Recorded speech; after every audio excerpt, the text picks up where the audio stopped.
News that we could no longer count on any relief before spring was really shattering. There was nothing more to be done save to hang on and endure the horror. Now, we get a little opportunity here. Here we go. There was a surrender proposal sent to our encircled army by the Soviet Supreme Command. The document was addressed to Paulus, who had been promoted to Colonel General, and to all the officers and men of the German forces fighting at Stalingrad. It was signed by Colonel General of the Artillery Voronov and by the Commander-in-Chief of the Forces of the Don Front, Lieutenant General Rokossovsky, who had now obviously been put in sole charge of all the forces surrounding us.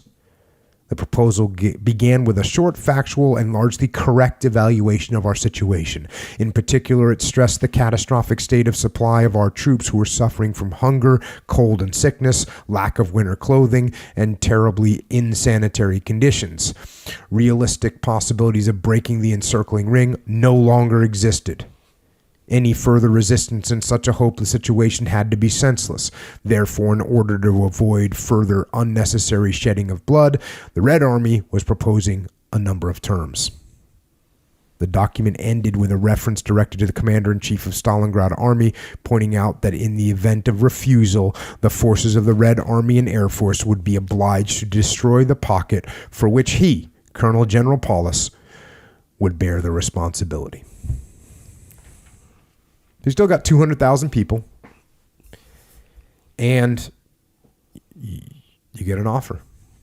You get 24 hours to respond. You basically surrender everybody. Yeah, everybody's going to surrender. Yeah. And they weren't sure how they were going to get treated. I mean, they were fairly confident it wasn't going to be treated good. I don't know, though, man. It's all the dysentery. That's not treated very good either. That's not treating you very good at all. Back to the book. We soon received various orders, directives, and messages whose burden was that the surrender was out of the question. The commander-in-chief had passed the Russian ultimatum onto the Führer headquarters and asked for freedom of action for all eventualities. In immediate reply, Hitler had personally forbidden surrender, and Paulus had rejected in writing the proposal of the Soviet command.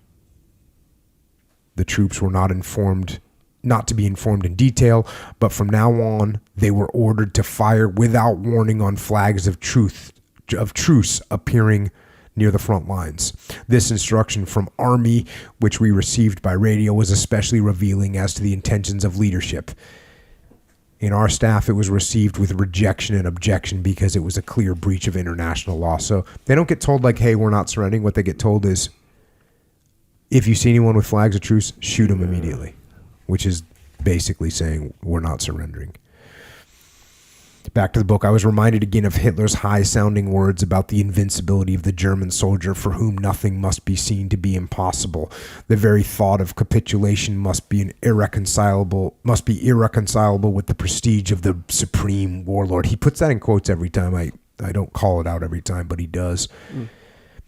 He's sort of mocking Hitler with that.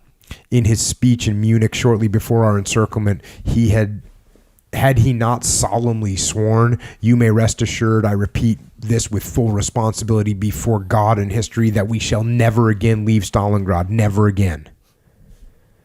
For life or death, we were committed to the cheerless Don step. Here, our fate must come full turn.